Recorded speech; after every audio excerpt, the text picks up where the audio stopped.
Santiago Sousa chega nesta semana ao Rio de Janeiro. E a gente precisa de atacantes, a gente precisa de gols. E gols custam caro.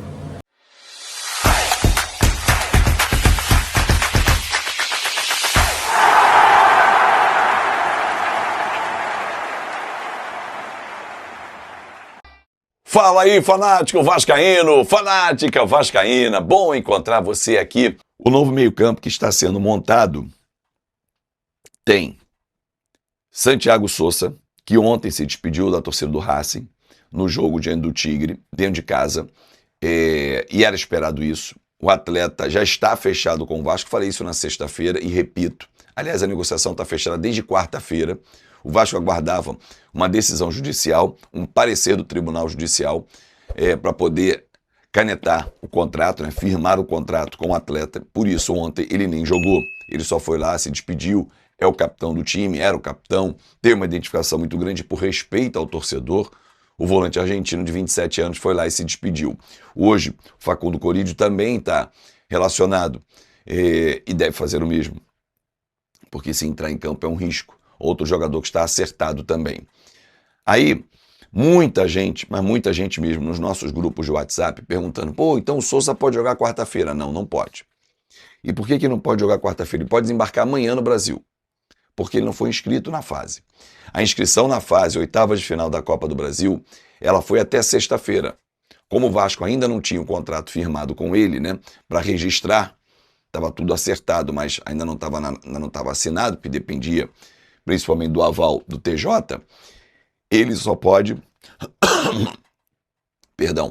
ele só pode jogar a partir na Copa do Brasil da fase quartas de final com o Vasco avançando. Porém, domingo, o Vasco encara o Bahia. E nesse jogo, ele já pode estrear. Está com ritmo de jogo, não vai ter porquê. E aí a gente vai ter um meio-campo de muita qualidade. De pegada, de intensidade, de personalidade e de qualidade, enquanto o Nelson de Ossa não vem, porque a negociação prossegue. Sousa, Thiago e Jair. O Vasco vai ganhando em qualidade. Claro que o próprio Jair vai sendo dosado com o passar do tempo, é normal, ele vem de uma grave contusão, mas ele vai ser mais utilizado, vai ter mais minutagem. E o Vasco vai ganhar, porque são 3 jogadores de imposição física, de liderança, que pisam na área e que vão comandar um setor que o Vasco está acéfalo. O Vasco não tem quem pense o jogo. E esses 3 pensam o jogo. Tem qualidade, tem liderança, tem leitura de jogo. Você imagina se o Rojas resolve ser o meia que nós esperamos para fechar um quarteto como esse? Porra, seria fantástico. O Nelson de Ossa chegando, vai entrar nesse meio campo, pode sobrar para o Jair ou pode até mesmo ser um quarteto, que eu sonho em ver o Vasco jogar de novo com 4 homens no meio campo. Porra, porque a gente não tem 2 atacantes lá de campo com excelência. Aliás, o nosso setor de ataque, ele deixa muito a desejar. O Facundo Corídio tem uma característica de receber a bola não bater na canela e sair, como é o Spinelli. O Spinelli é só a definição. Não espera do Spinelli um domínio, giro, não é isso. Mas o Corídio não, o Corídio é mais lado de campo, ele joga pelo lado esquerdo, pé direito predominante, vem para dentro, domina, gira, bate no gol, serve. Então assim, o Facundo Corídio vai ajudar demais. E olha, o Andrés, que tem pensado muito pouco, tem corrido muito, mas tem pensado muito pouco e está sendo muito individualista, se o Pedro Emanuel resolver jogar no 4-4-2, ele corre o risco de perder a vaga. Que isso, tá maluco? Cara, o Andrés Gomes toma todas as decisões erradas, quando não segura em excesso a bola. Ontem ele teve um lance que ele balançou para cá, balançou para cá, balançou para cá, para lá, e perdeu a bola pro Inácio. Por que não balançou e tocou? Abre o espaço, toca. Não sei por quê. Porque tem jogadores. Agora, tem que encontrar o melhor formato. Eu quero falar sobre jogador de futebol. Aquele jogador que você vai ao estádio e que você tem a certeza que aquele cara pode não jogar tão bem no dia, mas ele dificilmente vai cometer erros crassos. Talvez ele não tire coelhos da cartola, talvez ele não faça golaços, talvez ele não consiga fazer passes maravilhosos, mas o próprio feijão com arroz dele, num dia que ele não esteja tão inspirado, o feijão com arroz dele é muito gostoso, é muito bom.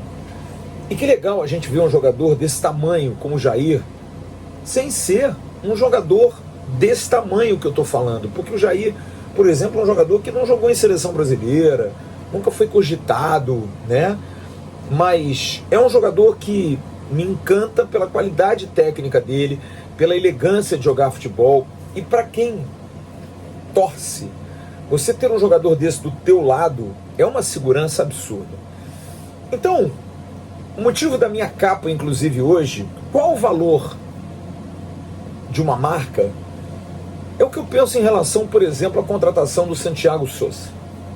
O Vasco é um clube que nos últimos anos tem sido bafejado pelo azar de contratar às vezes bons jogadores que não rendem aqui, que não vão aqui. E a gente vê esses jogadores saem e proliferam e prosperam em outros locais. Mas eu acho que o Santiago Sousa tem um pouco de uma personalidade que eu acho que não vai ser possível ele fracassar. Por quê? Porque ele tem espírito vencedor. E a gente sempre cita os casos de Alexandre e Diego Souza, quando chegaram ao Vasco em 2011, meio que refugos dos clubes onde estavam, Inter e Atlético, e vieram com o discurso de vamos ganhar. Ali, muita gente desdenhou porque talvez não conhecesse o histórico desses dois jogadores. E eu sempre falei isso aqui, o Vasco precisa de jogadores com currículo.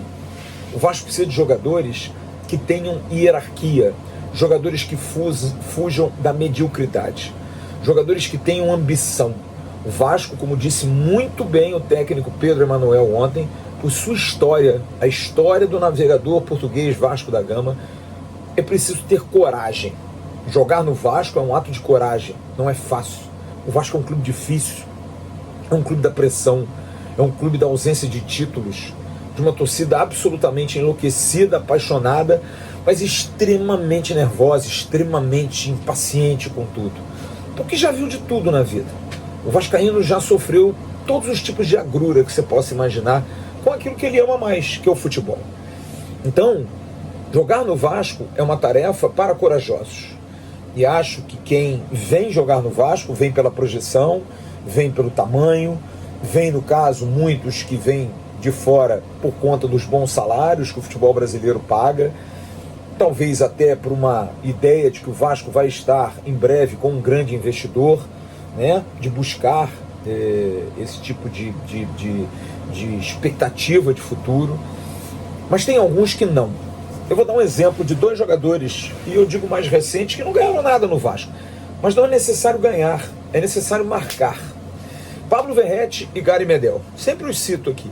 Jogadores que vieram num momento de dificuldade do Vasco, mas que aceitaram projetos. O Verrete, mais veterano, nunca tinha saído da Argentina, veio para cá e mostrou caráter. É isso que eu estou falando, jogador de caráter, como é o Gary Medel, que também podia não ter mais esperança de seguir na carreira, já estava no Ocaso, jogou no Gênova, depois jogou no Bolonha. Gênova não, jogou no Bolonha, depois jogou na Inter de Milão, passou e campeoníssimo no Chile. Por que vir para o Vasco? Pelo desafio, de que alguém disse para ele assim: cara, a gente precisa de alguém como você para liderar uma retomada. E na mesma hora ele abraça a causa. Sabe por quê? Porque quem gosta de desafio adora isso. Adora e quer isso. E como o Medel se identificou com o Vasco. Então eu acho que a contratação de um grande jogador, a contratação de grandes jogadores, precisa voltar a ser comum no Vasco. Da gente pensar em contratar 4 jogadores muito bons. Não precisa contratar 10. Não precisa de uma janela de 6, 7 jogadores, só se forem de alto nível. O Vasco fecha a contratação do Santiago Sousa, que vocês viram como foi ovacionado, num clube tradicionalíssimo que é o Racing, campeão da Copa Sul-Americana em 24. Você vê a idolatria desse jogador lá. É um jogador que eu tenho certeza que vai dar certo aqui, que não vai se intimidar com o aeroporto cheio, as pessoas recebendo, não vai se intimidar com São Januário cheio, porque está acostumado com isso. É um cara que tem esse costume, que já tem essa vida no dia a dia. É uma vida de superação. Não conheço a vida do Santiago Sousa, mas é uma vida provavelmente de desafios que todo jogador de futebol tem que alcançar para conseguir ter êxito, para lograr êxito. E eu tenho certeza que ele fez isso, que ele tem esse caminho. Então, jogar no Vasco aos 27 anos de idade é maravilhoso para ele, independente, porque ele sabe da situação do clube. Ele olha a tabela. Hoje você não tem como esconder isso. Então, eu acho que preço de um jogador como esse, não tem preço. E eu acho que o Vasco não pode parar. O Vasco tem que pensar grande. Aldeossa, eu não o conheço, mas é um jogador que vai jogar na Europa, joga no Betis da Espanha, joga como pré-selecionado da seleção colombiana, joga 2 mundiais de clube por clubes mexicanos, principalmente o Monterrey, o clube que tinha, o Aldeossa era meio de campo e o Sérgio Ramos era zagueiro em alto nível. É um jogador que vai dar peso ao meio de campo do Vasco. E aí você junta com o Jair, você tem o Thiago Mendes, que também é um jogador de hierarquia, e você passa a ter no jogo confiança. Mas acho que o Vasco precisa, assim como tem a necessidade de um zagueiro central, de um zagueirão maior, de uma defesa que melhorou muito com a boa maneira de trabalhar do Pedro Emanuel, o Vasco precisa de peso. Porque a gente acabou de falar de Ryan, Verratti e Coutinho. E a gente precisa de atacantes, a gente precisa de gols. E gols custam caro. Fala galera, beleza? Mais um vídeo novo pra vocês, já dá aquela moral, deixa seu like, compartilhe, já comenta aí embaixo, não esquece de se inscrever no canal pra não perder nada, porque aqui tem vídeo novo todos os dias. Forte abraço galera, fui!